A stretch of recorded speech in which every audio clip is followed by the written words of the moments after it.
Alors bonjour tout le monde, j'espère que vous allez bien. Aujourd'hui, mercredi, le 5 octobre 2022, on a l'impression, l'espace de quelques jours, qu'on retourne quelque part en été lorsqu'il faisait beau.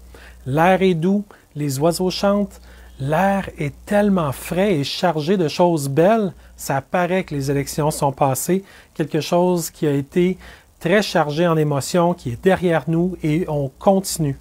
Même au milieu de la campagne électorale, je vous l'écrivais déjà pour ceux qui pouvaient me suivre, dans VK, qu'il fallait déjà penser à l'après 3 octobre. Ben, on y est. On est rendu au 5 octobre et la vie continue. La vie avance. Vous êtes là et vous êtes capable de regarder autour de vous et voir encore des références qui vous font du bien.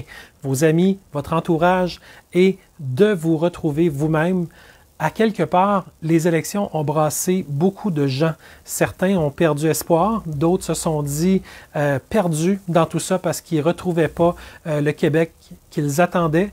Mais n'oubliez jamais que les attentes égalent les déceptions. Alors, si vous aviez des grandes attentes, il est possible que vous fassiez face à des grandes déceptions. Auquel cas, c'est un moment, un signal que vous obtenez gratuitement comme ça de la vie pour vous permettre de revoir un peu vos propres références dans tout ça. Où est-ce que vous vous situez? Est-ce que ça fait du bien d'être finalement dans le moment électoral ou c'est pas plus efficace de simplement être dans votre moment présent à tous les instants?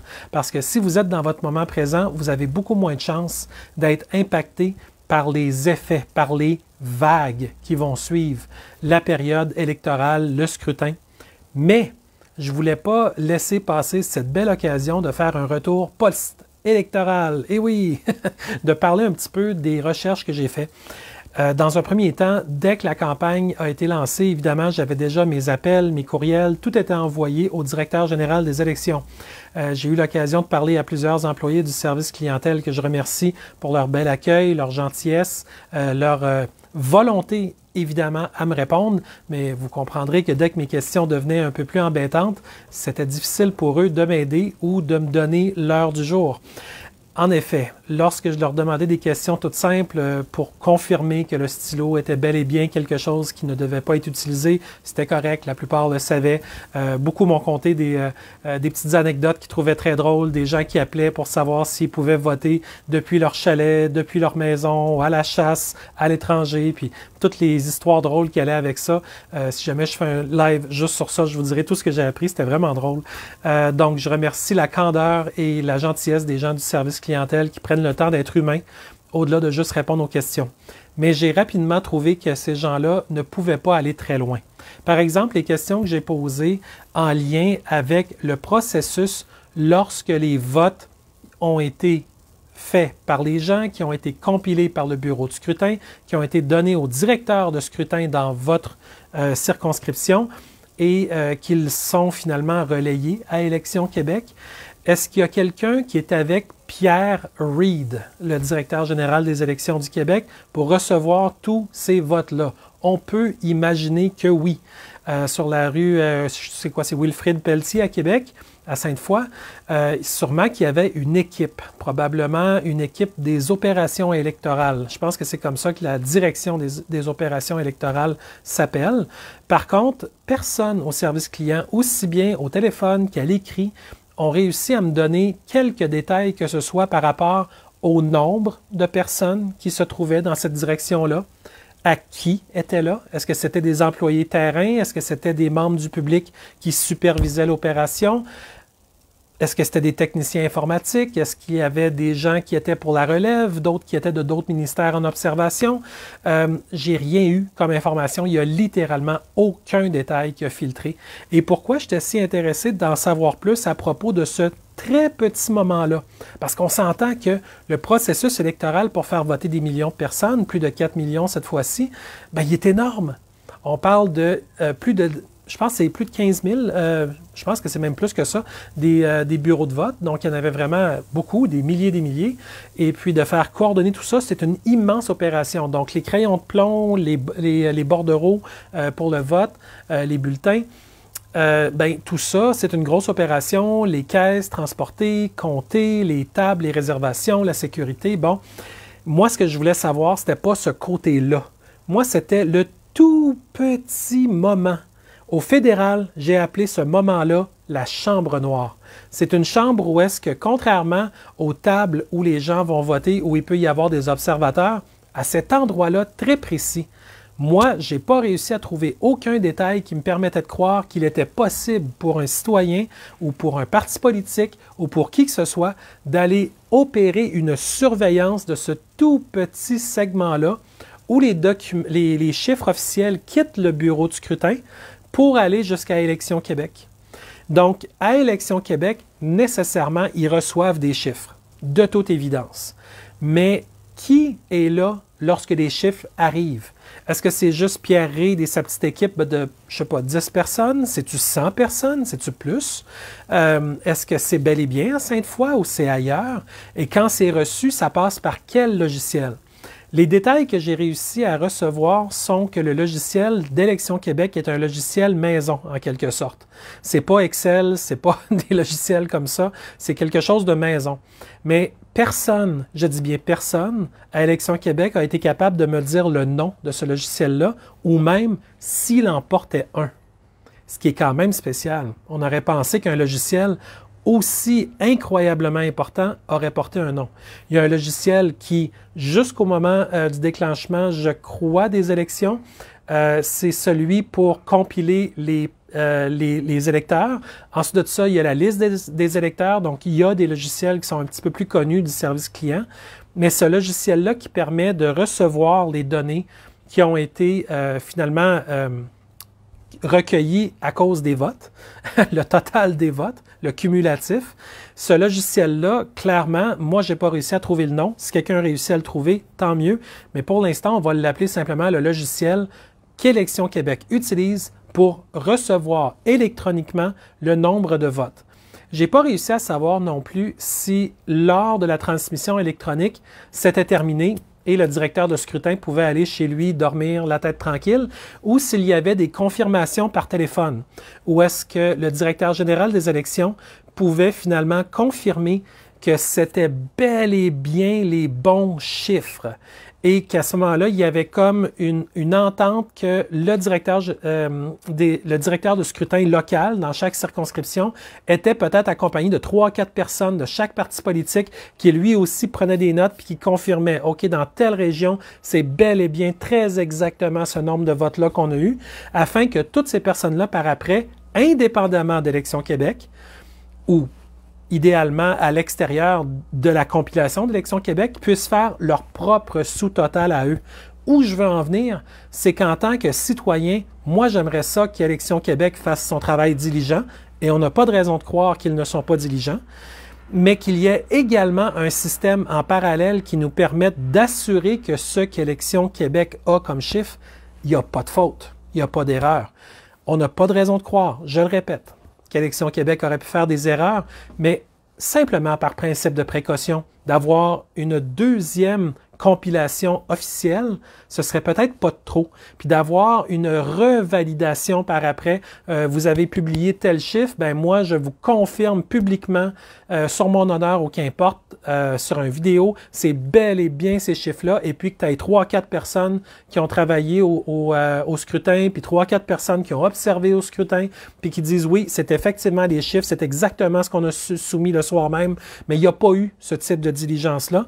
Donc, on se retrouve un petit peu assis devant des grands médias qui, eux autres, balancent des conclusions parce qu'ils ont à 20h08 dans le cas de TVA, si je ne me trompe pas, puis 20h10 dans le cas de Radio-Canada, peut-être give and take quelques minutes, annoncer que finalement, si on se fiait à la tendance, il y allait avoir une avancée de la CAQ. Éventuellement, ça s'est transformé que c'est la CAQ qui l'emportait.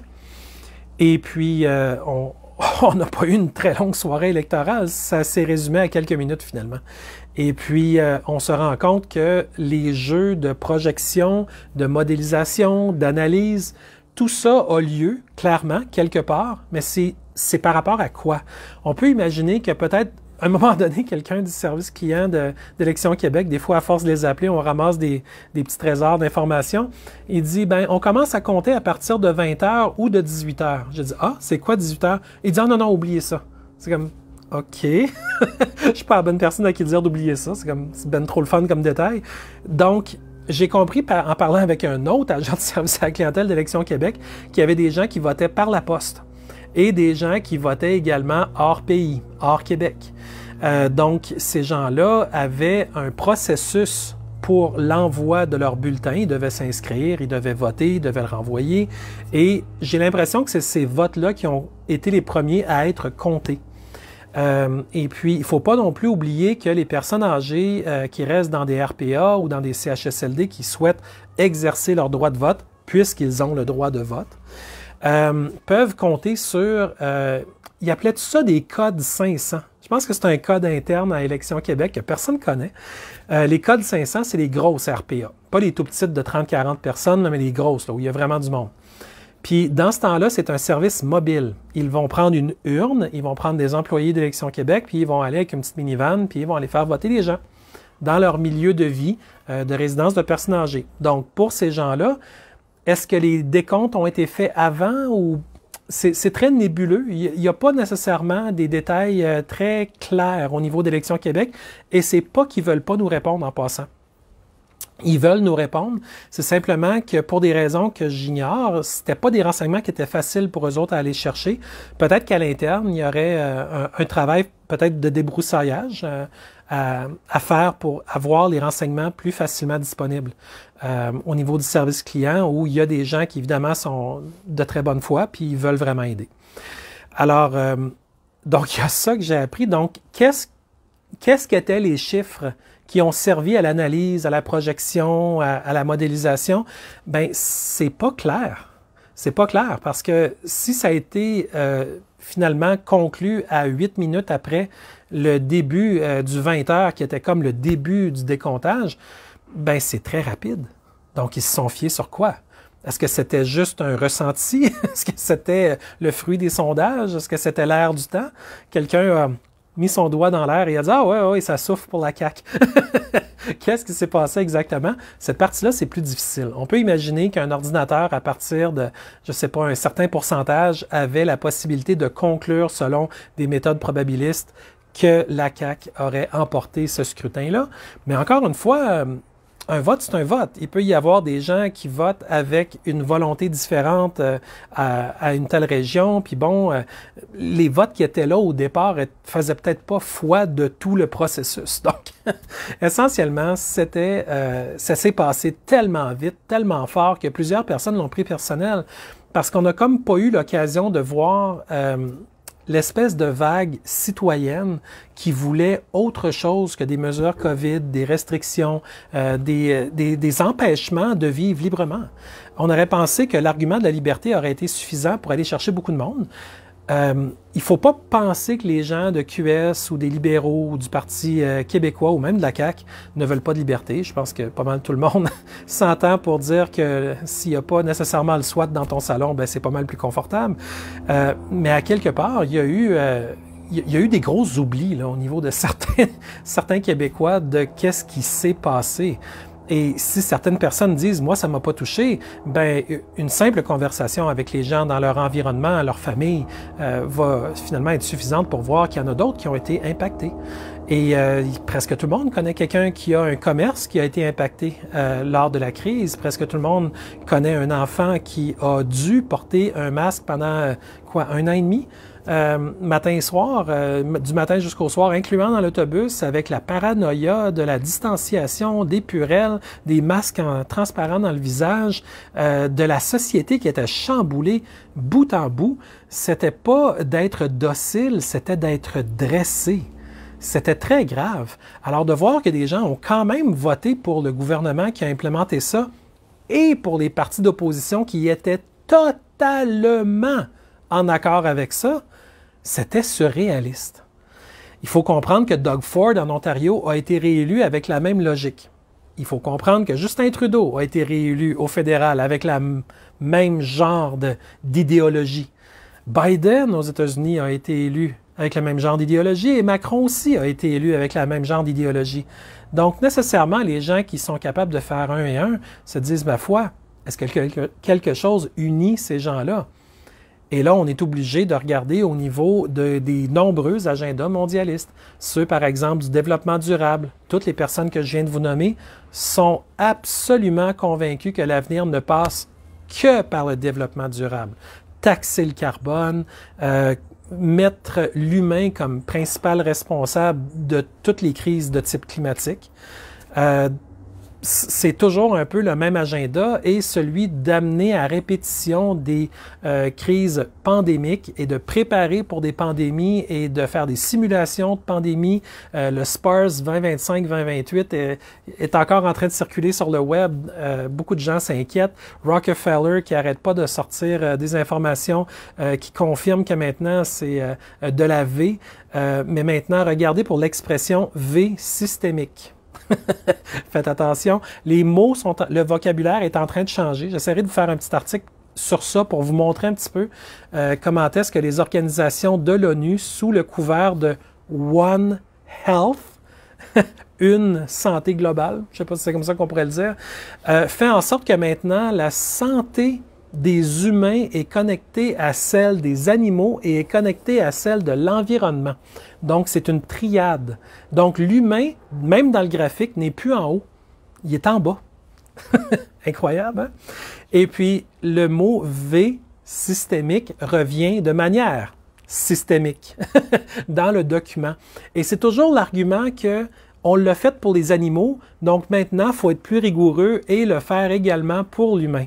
Vous voyez comment la V est capable de prendre du terrain via des arguments, on pourrait les appeler créatifs, de la part des organisations mondialistes et justement les dirigeants locaux, que ce soit aussi bien Legault au Québec, Doug Ford en Ontario, que ce soit Biden, Trudeau, Macron, c'est toujours de chercher à envoyer tout le pouvoir aux organisations centrales de l'ONU, à commencer par l'OMS pour tout ce qui a rapport à la santé. Donc, on n'a pas le choix quand on se met à tirer sur les fils d'Ariane de voir que tout ça est connecté, c'est une seule et même matrice. Alors, quand on voit que le gouvernement du Québec a géré la crise COVID en s'appuyant sur 2 rapports de la firme de conseil McKinsey, un premier de 1,7 million, un deuxième de 4,9 millions sans appel d'offres, on comprend que c'est peut-être le début d'une longue relation qui ne s'arrêtait peut-être pas juste au vaccin non plus, parce que c'est des rapports secrets. On ne sait toujours pas ce qu'ils contiennent. Il y a une seule fois où François Legault s'est échappé et il a été trop volubile, peut-être pour les directives qu'il avait reçues, mais il a dit, dans ces rapports-là, on retrouve les formules qui nous permettent de sortir de la crise. Ce qui est absolument hallucinant, parce que des consultants privés qui décideraient quand est-ce que le Québec sortirait d'une crise de santé, juste à sa face même, ça envoie des points d'interrogation partout autour de votre tête, normalement. Alors, qu'il y ait des projections, certes, mais ces documents-là devraient être partagés avec toute la population, puisque c'est un travail qui s'est fait en équipe. Ça ne peut pas être le travail d'un seul homme au Québec, parce que vous comprenez que les candidats de la CAQ qui ont été élus pour devenir députés, plusieurs l'étaient déjà, mais ils n'avaient pas le libre choix de parler, ces gens-là. Ils devaient répéter très exactement le mantra caquiste.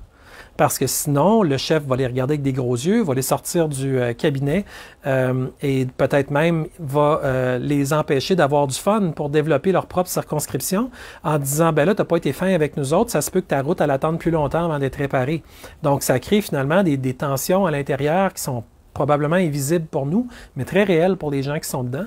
Et ça fait en sorte que finalement, il n'y en a plus de représentation pour le peuple. Il n'y a que de la représentation pour le boss, qui dans ce cas-ci est François Legault depuis 4 ans et qui va continuer de l'être pour un autre 4 ans si le plan devait continuer pendant 4 ans. Mais ça fait en sorte que le peuple, lui, se retrouve à n'avoir qu'un pouvoir presque énigmatique parce qu'on n'en a pas. On n'en a pas. Si notre idée ne va pas dans le même sens que celle-là de François Legault ou de ce qu'il reçoit comme conseil externe ou interne, ben à ce moment-là, notre influence est vraiment petite. Puis c'est pas comme ça qu'on veut vivre. L'humain n'est pas fait pour vivre avec des limitations permanentes. L'humain est fait pour vivre dans le respect, dans la cohérence, dans le discernement. Et de vivre sous la gouverne quasi tyrannique d'un gouvernement, ça ne fonctionne pas. Alors, qu'importe la manière dont la CAQ va se prendre à 90 députés, c'est une immense organisation qui peut faire d'immenses erreurs.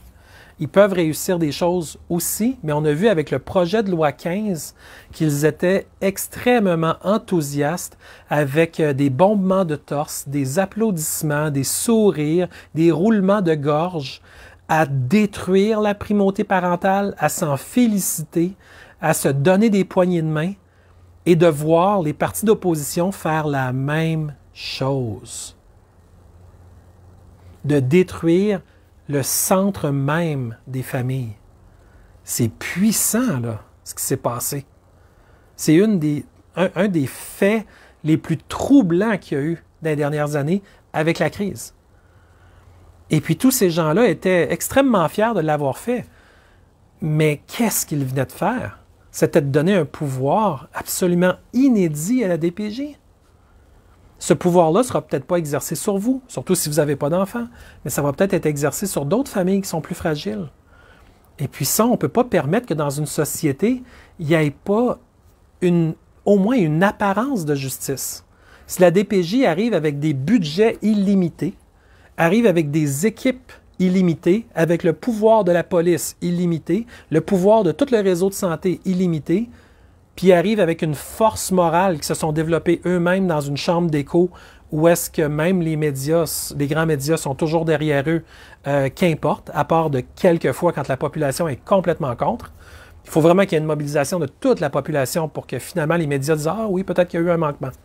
Mais sinon, il arrive avec un fardeau qui est absolument gigantesque au pied de la porte de ces pauvres personnes-là. Il y en a qui méritent de se faire enlever temporairement leurs enfants parce que clairement, ça ne va plus dans leur vie, puis ça arrive. Mais il y en a beaucoup qui, pour toutes sortes de raisons, de la jalousie, des problèmes temporaires, des pertes d'emploi, se sont ramassés avec la DPJ et ont eu de la difficulté à cause d'un intervenant qui, pour toutes sortes de raisons, était parti en guerre. Il voulait avoir raison. Et puis, ces cas-là sont nombreux. Ils sont documentés souvent. Donc, vous pouvez même aller voir un petit peu l'historique de qu'est-ce que ça a donné. Et puis là, on se rend compte avec le projet de loi 15 qui a passé sous la main des caquistes, avec les mains complaisantes des libéraux, de Québec solidaire et du PQ. Et on ne saura jamais pour le PCQ parce que personne ne sait ce que Claire Sanson faisait à ce moment-là, très exactement. Parce que vous savez que c'était la présidente de la Chambre qui avait... C'était simple, c'était elle, à ce moment-là, c'était une associée ou assistante. Elle s'était levée puis elle avait dit « Bon, mais c'est passé ». C'est comme ça que ça s'est passé, le projet de loi 15. Donc, essentiellement, on se retrouve en tant que population à se regarder tout le monde puis à dire « Ben là, franchement, les parents ont quel droit là-dedans?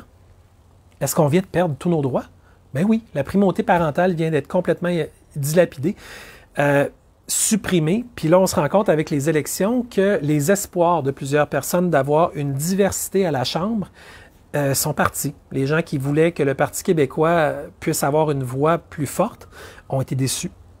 Les gens avec le Parti conservateur d'Éric Duhaime qui avaient le goût d'avoir des idées qui tranchaient littéralement des 4 autres partis, eux autres aussi ont été déçus. Les gens de Québec solidaire qui, pour plusieurs, pour avoir parlé à quelques-uns d'entre eux, il y en avait que, oh, ça partait de loin. C'était beau de les entendre vouloir inventer quelque chose de même, mais c'était très, très ambitieux. Mais sinon, ils partaient avec un bon cœur, ils voulaient faire du bien. Puis ils ont voté pour QS en pensant ça. Ils n'ont peut-être pas vraiment analysé le lien entre la vision 2030 et l'agenda 2030 de l'ONU, entre finalement la vision mondialiste, si on veut, de QS à ce chapitre-là. Il y a des parallèles qui sont troublants au niveau de l'environnement, surtout, là, de l'espèce d'entêtement environnement, là, où est-ce que tout revient à ça, puis il faudrait que l'humain s'efface complètement parce qu'il n'a plus le droit de vivre, puis de développer, puis de créer. Il faut absolument s'éloigner de tout ce qui pourrait polluer la Terre. ce qui est bien, mais la seule pollution qui est comprise vraiment, c'est le carbone. Alors que le carbone favorise les arbres. Je suis complètement tombé des nues quand j'ai vu que finalement, Québec solidaire n'en profitait pas pour attaquer peut-être, je ne sais pas, je donne une suggestion, les 50 000 produits chimiques dangereux qui sont importés à toutes les années au Canada et qui sont évalués individuellement, mais jamais de manière correctement synergique. Donc, si un produit est dangereux, c'est très rare qu'on va trouver des fiches en disant tu mélanges ces 5 produits-là, puis voici ce qui se produit. Parfois, on a ces renseignements-là quand il y a des dangers absolument imminents, mais généralement, sur les 50 000 produits toxiques qui rentrent au Canada par la grande porte, franchement, on n'a pas tant d'études que ça. on les a pour de l'individuel, mais pour du gros collectif, là, c'est plus du tout la même chose. En passant, pour ceux qui m'écoutent, je fais un live sur Facebook. Ça fait quand même, en 5 mois, là, 4 fois que je suis bloqué. Je suis encore shadow banné. Fait qu'oubliez ça. Si vous ne me partagez pas, il n'y a personne qui va me voir. Personne. Alors, si vous me partagez, là, enfin, il y a d'autres mondes qui vont me voir. Donc, ça va leur permettre de voir que j'existe encore. Petite parenthèse sur la censure dans les grands médias sociaux, ben ça donne que c'est juste dans Facebook, dans YouTube qu'on a des risques. Ça donne être les 2 plateformes où tout le monde se trouve. Twitter s'est gardé plutôt calme et puis j'ai trouvé ça de toute beauté. Vous savez, quand Elon Musk a pensé à vraiment acheter tout Twitter, il en a acheté une partie, mais il a pensé à en avoir plus. Ben, à ce moment-là, ces jours-là, au lieu de monter de quelques dizaines de nouveaux abonnés à tous les jours dans Twitter, je suis monté de plusieurs centaines en 24 heures. Alors, le shadow banning nous empêche littéralement de pouvoir connecter. Donc, si vous ne faites pas le trait d'union ne se fait pas. Et dans Facebook, ils nous disent qu'il y a du shadow banning, ils nous disent qu'il y a du blocage, ils nous disent qu'il y a de la censure, ils nous disent qu'il y a des avis.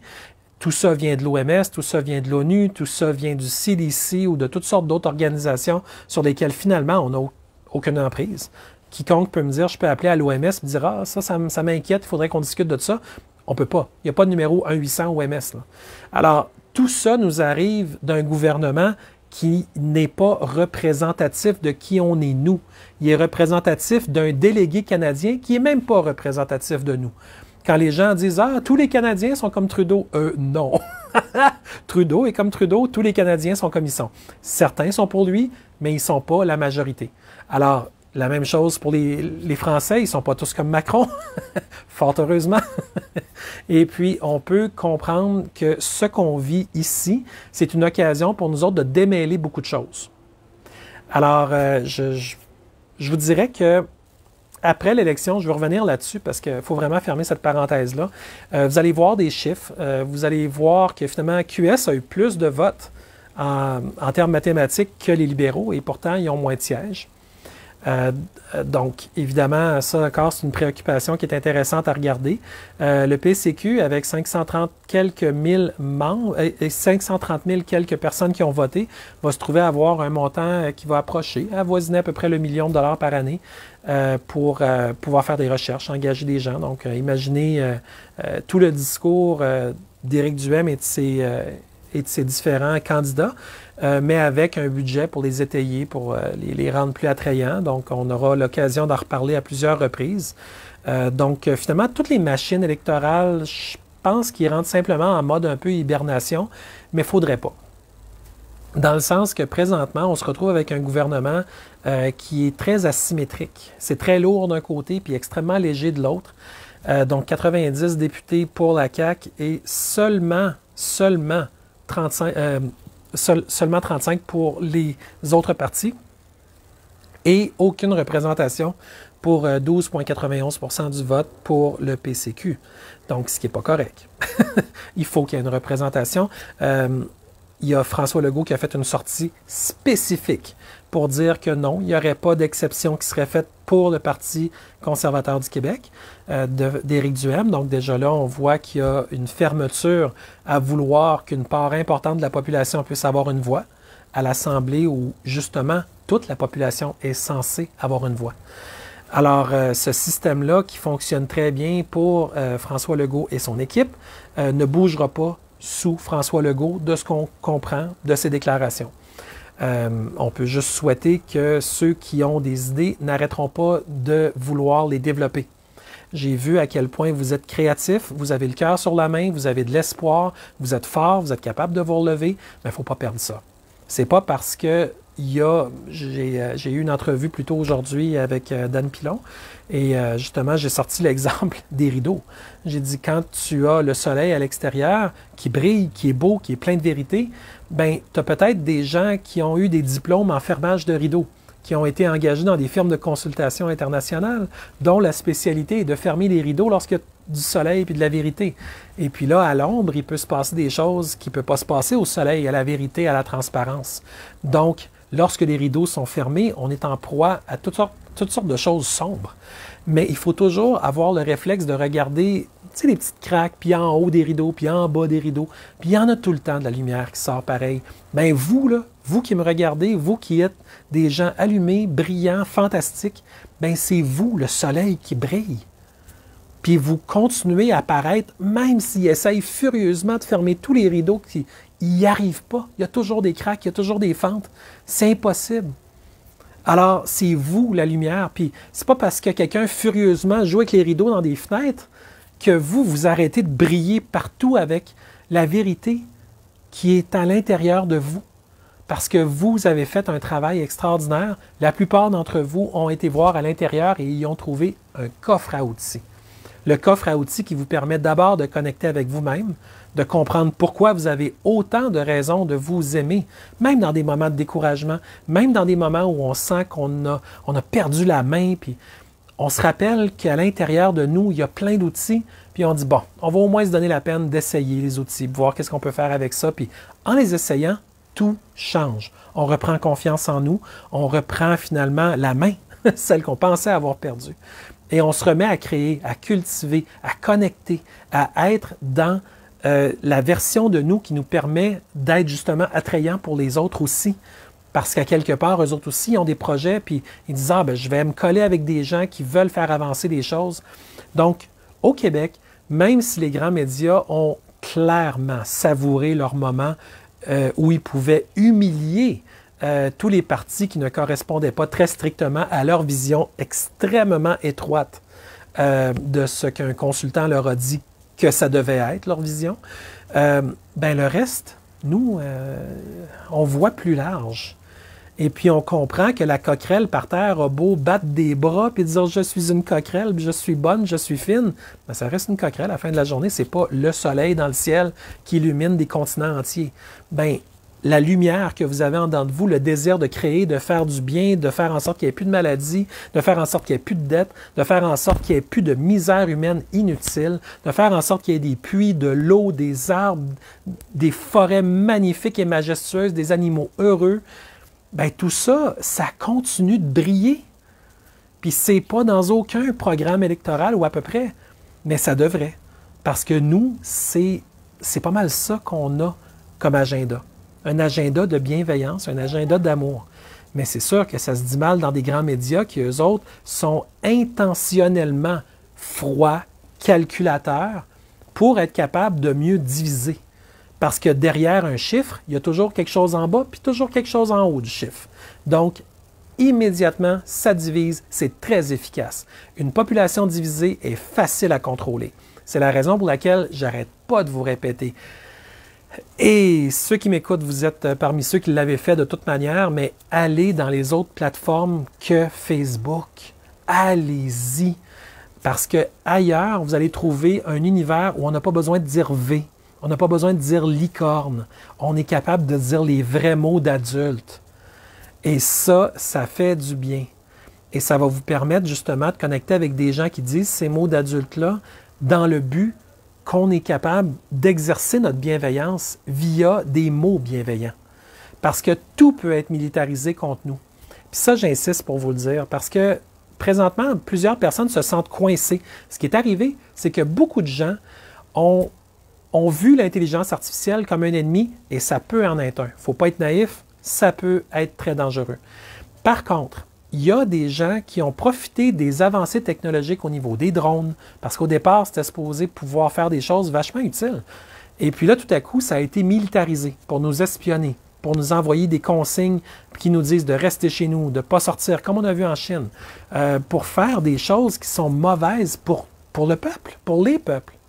Donc, il y a des gens qui sont malveillants, qui ont, hélas, les mains sur à peu près toutes les richesses qui existent dans le système fiat, le système de fiction, dans lequel on est pris pour exister malgré tout.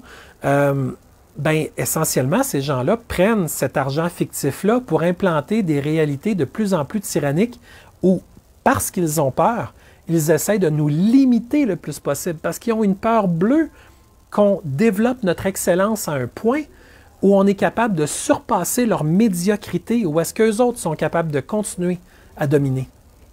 Donc, évidemment, si on est capable de dissoudre la médiocrité qui, finalement, les définit la plupart du temps, bien, on change complètement le paradigme, on change complètement le cadre social et le cadre économique. À peu près tout dans nos vies va changer. Donc, laissez-vous pas intimider par les tentatives souvent entreprises justement par le gouvernement mondial de militariser les virus, les bactéries, le zoonotique, au niveau de la santé, le militaire. Ils vont même militariser la diplomatie. C'est énorme. Ils vont militariser la diplomatie en refusant de discuter au moment où ils devraient, puis en voulant discuter au moment où l'autre vient dire qu'il aurait voulu 40 fois, mais qui dit « Bon, ben c'est assez, j'arrête. » Puis là, tout à coup, « Ah, là, ils veulent discuter. » L'autre se retourne, puis il dit « J'aimerais, OK, j'aimerais qu'on s'assoie à telle table. » « Non, je refuse, je voulais que ce soit telle autre table. » Puis vraiment, on comprend que même la diplomatie est totalement militarisée. Présentement, il y a des Allemands qui ont vraiment peur pour l'hiver, parce que s'ils ne peuvent pas se chauffer, qu'est-ce qui va se produire? Il y a eu un mois de septembre un peu froid, et les Allemands ont monté un petit peu la température, et justement, on voit que les Allemands sont peut-être plus douillets qu'on pensait, comme nous le sommes probablement aussi. Et finalement, on se rend compte que si l'hiver devait être difficile, bien, les Allemands pourraient souffrir, et ça pourrait être un énorme problème. Donc, c'est un problème qui n'est pas que pour l'Allemagne, c'est un problème mondial. On ne peut pas se permettre que des gens qui n'ont pas demandé ça se mettent à souffrir de cette manière-là dans le froid.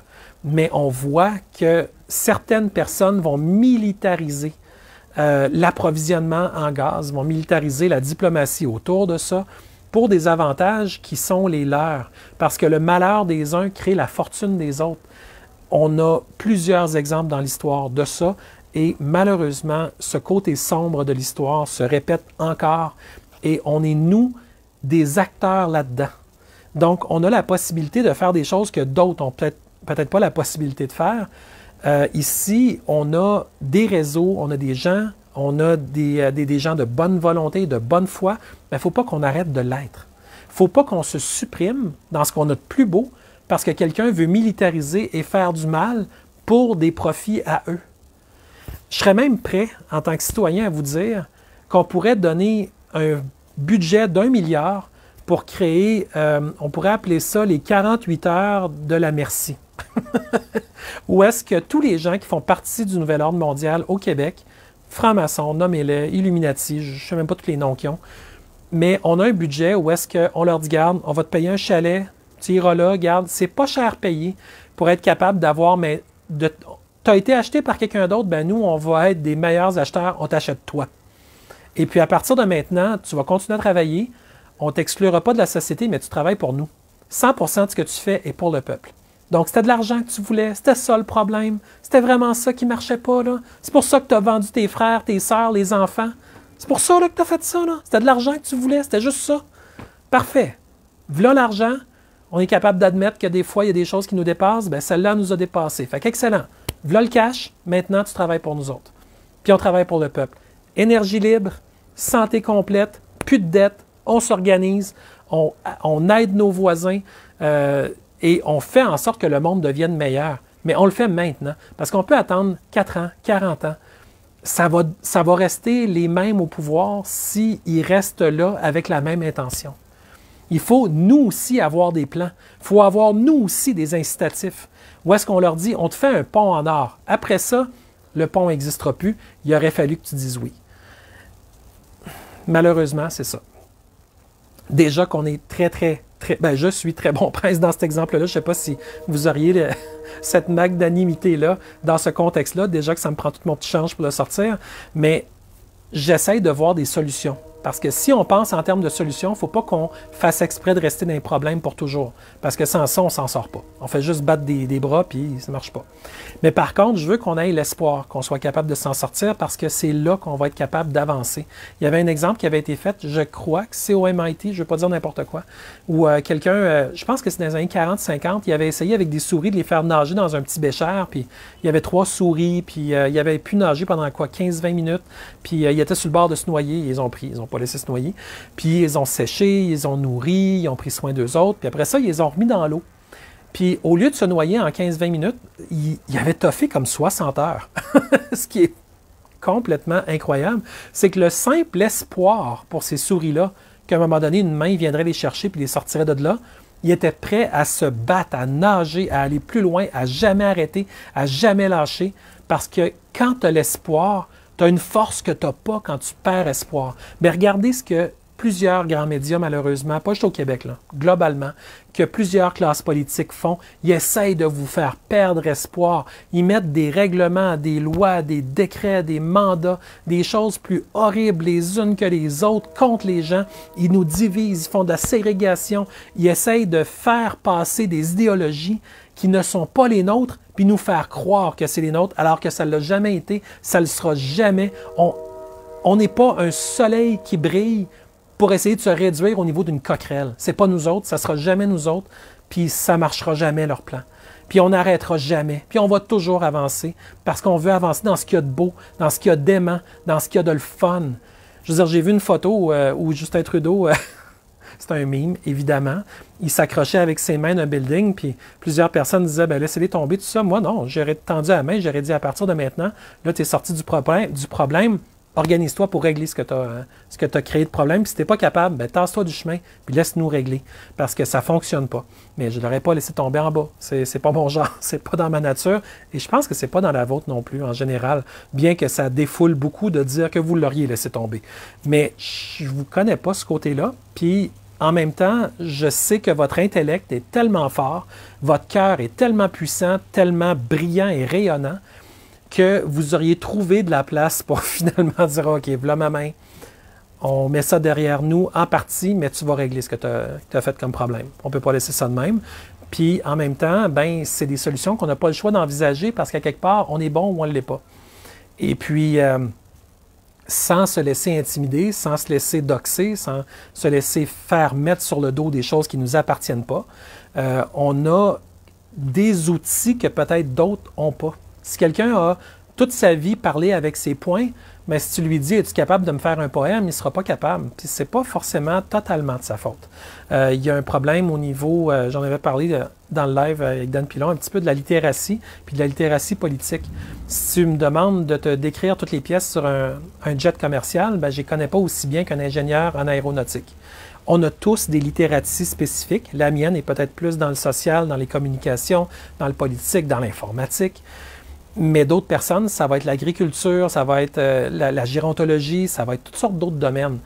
Et ensemble, on est capable de connecter et de connecter fort en tout temps, puis on n'a même pas besoin de se parler. On a simplement besoin d'avoir l'intention de rayonner jusqu'à l'autre et d'aller jusqu'à l'autre et de créer une grande chaîne d'amour comme ça. Et cet amour-là, c'est pas quelque chose avec des cœurs dans les yeux. C'est quelque chose où on est en paix. C'est quelque chose où on revient en équilibre. C'est quelque chose où on développe notre harmonie par rapport à tout ce qui existe. Donc, vous comprendrez que les ennemis qui essaient de militariser notre propre vie contre nous vont essayer de nous débalancer de toutes les manières possibles. Des problèmes de santé, des problèmes d'argent, des problèmes sociaux, des problèmes au travail, de la division, de la bisbille, des sujets polarisants. Ils vont tout essayer. Et Dieu sait que la dernière campagne électorale, on a vu qu'il y a eu plusieurs petites sorties, des petites pointes, là. Moi, j'avais, quand j'étais jeune, un voisin qui aimait bien ça, faire choquer les chiens. Il arrivait avec un bâton en disant qu'il avait de la misère à marcher. Il n'y avait aucune difficulté à marcher.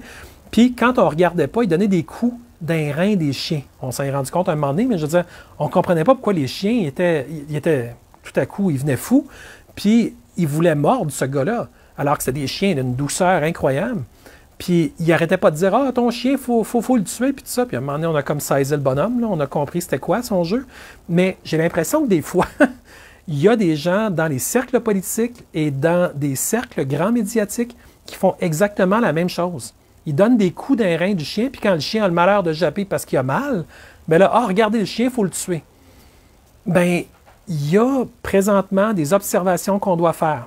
On ne pointe pas le doigt à personne, on fait simplement soulever une situation et c'est à nous d'avoir le discernement de voir ce qui se passe et de ne pas laisser passer des choses qui ne sont pas correctes et qui sont, comme je le dis, militarisées contre nous. Parce que qu'importe le poste que vous avez présentement en société, vous avez un poste pour vous-même. Et si vous n'êtes pas capable de faire la paix avec vous-même, vous vous trouvez à glisser dans quelque chose où c'est dur de se ressortir par après. Parce que vous commencez à vous redéfinir à des niveaux de conscience de plus en plus bas, puis vous ne vous reconnaissez pas dans un niveau de conscience plus haut, où vous êtes plus léger, où vous vous élevez, où vous êtes capable de penser plus large, où vous êtes capable de connecter plus facilement, où vous êtes capable de respirer un air qui vous semble tellement différent de lorsque vous laissiez tous les problèmes du monde s'appuyer sur vos épaules et vous amener de plus en plus bas et de vous faire mal aux pieds, mal aux genoux, mal aux jambes, mal aux reins, mal au ventre, puis mal aux épaules, puis mal à la tête. Les maux du corps sont des indices, ce sont des alarmes. Il y a là une sagesse qui est innée en chacun de nous. Et il nous appartient de reconnaître et de voir les choses, donc de sortir de certaines mentalités d'orgueil pour rentrer dans quelque chose où est-ce que nous pouvons avoir un impact d'abord sur notre vie et un impact bienveillant sur la vie des autres. Parce qu'oubliez jamais, le bien que vous faites à quelqu'un d'autre, vous le faites d'abord à vous-même et c'est un cadeau extraordinaire qui vous suit. Parce que toute la bonté et l'amour que vous avez mis dans ce service-là, rendu à autrui, qui, lui, est capable de vous le rendre. Parce que le but, ce n'est pas de vous vider. Le but, c'est de créer des cercles vertueux, des cercles de bienveillance entre nous autres. Bien, ça vous revient au centuple. Parce que ce cercle-là ne s'arrête pas à cette personne-là. Il continue, puis il continue, puis il continue. Puis il n'y en a pas de fin. Ce n'est pas conçu pour avoir une fin non plus. Alors, aujourd'hui, vous avez eu un événement, qui est celui d'une victoire politique pour la CAQ. Alors, on félicite la CAQ, parce que ce serait mauvais joueur de ne pas les féliciter. Ils ont gagné. Qu'importe si la boîte noire avait un script à l'intérieur d'un programme informatique qu'on ne saura jamais, dont on ne connaît même pas le nom, bien, ce sera un travail de recherche pour un autre jour. Mais pour l'instant, il y a eu plus de 800, je crois, candidats. Donc, bravo à tous les 800 candidats qui ont travaillé très fort pour tendre la main à leurs concitoyens, pour inventer des nouveaux modèles, pour essayer de travailler ensemble des géométries qui font du sens. Et aujourd'hui, ben, même les gens qui ont perdu devraient comprendre qu'ils ont gagné le cœur peut-être d'un électeur ou de 2 ou de 20 ou de 2000. Mais à quelque part, ces gens-là ont fait une différence, même s'ils n'ont pas été élus. Aux Olympiques, je n'avais pas tendance à regarder juste le vainqueur, j'avais tendance à regarder encore plus ceux qui n'avaient pas monté sur le podium. Puis pour moi, c'était un sujet d'intérêt sociologique fascinant. Et je pense qu'aujourd'hui, c'est un peu la même chose. J'aurais tendance aujourd'hui, si j'avais plus de temps libre, là, à interviewer des gens qui ont perdu pour leur demander quelle a été ta connexion à ta propre campagne, comment as-tu vécu le fait que la CAQ a gagné à ce point-là, puis je ne sais pas si ces gens-là pourraient parler à l'extérieur de l'espèce de chape de plomb de leur propre parti, là, mais s'ils pouvaient parler, j'ai l'impression qu'on apprendrait des choses vraiment intéressantes. Donc, sociologiquement, c'est passé, c'est derrière nous. Donc, nous, on n'arrête pas de créer, on n'arrête pas de faire ce qui nous rend meilleurs et mieux au sens large. Mais je voulais vous le dire parce qu'il y avait des gens qui avaient perdu espoir, il y avait des gens qui se demandaient comment est-ce qu'elle allait continuer à avancer. Et il faut voir plus loin que ça. Et je veux que vous vous rappeliez à quel point, en dedans de vous, le coffre à outils est tellement large. Des fois, je dis c'est une shed. En réalité, ça n'a pas de fin. C'est beaucoup plus grand qu'une shed. Et puis, les outils qu'il y a là-dedans, la beauté, c'est que vous pouvez inventer ceux qui manquent. C'est ça qui est fascinant. Et il ne faut pas penser que la limitation de la matière, de la manifestation, de la fiction dans laquelle on se trouve, c'est une limite dans tous les plans de conscience, à commencer par votre imagination. Alors, si vous pouvez l'imaginer, hey, c'est pas encore matériel, mais vous venez de l'imaginer, mettez ça sur une feuille, mettez des mots. Ensuite, demandez à quelqu'un de regarder si ces mots-là font du sens avec cette personne-là aussi, puis faites grandir les mots, faites-les circuler, faites-les voyager, faites-les grandir, faites-les vôtres. Vous le savez, pendant l'été, j'ai sorti les idées de la priorité au libre, qui est une idée en libre, donc elle vous appartient autant qu'à moi. Et j'ai fait l'idée également des campus multifonctionnels, les CMF, où est-ce qu'on aurait finalement des buildings absolument majestueux, puis d'une beauté incroyable, pour à peu près tous les corps d'emploi, pour qu'on puisse travailler près de chez nous et d'une manière collégiale à bâtir un monde absolument fantastique. Et récemment, il y a même pas une semaine, je pense, j'ai sorti l'école A, qui est une école d'administration moderne. Pas les vieux principes d'administration seulement, mais comment on peut finalement administrer son entreprise de manière entrepreneuriale, entreprenante, intelligente et connectée. Parce que comme je disais que tout peut être militarisé, l'IA peut être militarisée, l'informatique peut être militarisée, la surveillance peut être militarisée, mais elle peut également avoir un côté qui est bon aussi. Alors c'est à nous de faire arriver le côté qui est bon. C'est de ce côté-là qu'on penche, bien, il faut qu'on s'organise, qu'on se mobilise, puis qu'on fasse des choses ensemble qui permettent que ça arrive. Bien, la bonne nouvelle, c'est que je vous vois, puis vous en faites déjà beaucoup. Puis à tous ceux qui sont dans l'action ou dans leur cœur, bien, déjà, vous êtes sur la bonne voie. Puis je vous le félicite de tout cœur, parce que vous avez choisi d'être dans l'action. Une action qui est bienveillante, je le sens, je le vois, je le lis. Vous me partagez vos idées, vos désirs pour une société qui fonctionnerait mieux. Puis tout ça fait du sens. Des fois, il y a des idées qui sont vraiment ambitieuses, là, mais sinon, la plupart du temps, c'est des choses qui sont à la portée. C'est juste que présentement, il y a des gens qui suivent un agenda qui n'est pas pour nous. Donc, nécessairement, que même ces idées-là, qu'elles seraient super bonnes, elles ne sont pas bonnes pour un tyran. Alors, c'est sûr que le tyran ne dira pas oui. Alors, c'est la raison pour laquelle, présentement, il faut dire aux gens qui représentent le tyran, écoute, on a vu ton jeu. À part si tu changes bout pour bout, il va falloir que tu partes parce que tu ne représentes pas. Puis, on le voit. Ton jupon dépasse de partout. En fait, il n'y a même plus de robe, il n'y a que le jupon. Alors, ça ne peut pas durer. Et soit tu nous représentes ou soit tu vas simplement aller faire autre chose, peut-être travailler pour ton tyran ailleurs, mais pas ici. Parce que le tyran, ce qu'il veut, c'est nous tyranniser. Puis on l'a vu. Pendant 2 ans et demi, on n'a pas ressenti l'amour. On a ressenti les limitations. Je me rappellerai toujours d'avoir vu une maman en pleurs parce qu'elle ne pouvait pas acheter de mitaines pour son enfant en plein hiver. Ils avaient perdu, ils n'avaient plus, puis il n'y avait plus de mitaines pour aller à l'école. Puis elle ne pouvait pas s'étirer le bras pour prendre des mitaines. C'est élevé, là, ce qui s'est passé au Québec. J'espère que vous le comprenez. Puis ces gens-là ont dit « continuons » comme slogan. C'est d'une arrogance. Là. C'est d'une arrogance. Ah! On n'en veut pas d'arrogance comme ça. On veut de la bienveillance. Fait que, autant on a fait des choix jusqu'à présent, puis regardez où est-ce qu'on est. On est à un point où est-ce qu'on est capable de se reconnecter, de se parler. Alors voilà, je vous ai livré tout ça. Je vous le livre, je vous le donne. Je le sais que ça vous appartient maintenant. Puis je suis vraiment très, très fier de vous. Vous êtes forts, vous êtes vraiment forts. Mais je voudrais surtout que vous soyez heureux, puis légers, puis riches, puis en santé, puis bien. Puis je vais tout faire pour essayer que ça vous arrive à tous. Puis je le sais que vous le faites vous-même. Fait que vous me facilitez la vie sans bon sens. Mais je pense que vous avez besoin de gens qui vous le disent. Vous êtes vraiment bon, vraiment fort, puis vraiment exceptionnel. Vous ne vous le faites pas dire assez souvent. Puis moi, je vous vois. J'ai la chance de vous voir. Puis vous avez la gentillesse de m'écrire, d'être bienveillant avec moi aussi. Donc, je vous le dis, c'est une grande roue et on est tous dedans. Alors, s'il y en a qui ont la chance de peut-être partager cette vidéo-là pour que ce soit vu, pour que ça circule, il faut qu'on se les dise, ces choses-là. On ne peut pas juste garder ça pour nous, sinon il y a plein de gens qui vont penser que ce discours-là n'existe même pas. Faites-le circuler. C'est vous les ailes avec lesquelles je peux faire envoler ce message-là.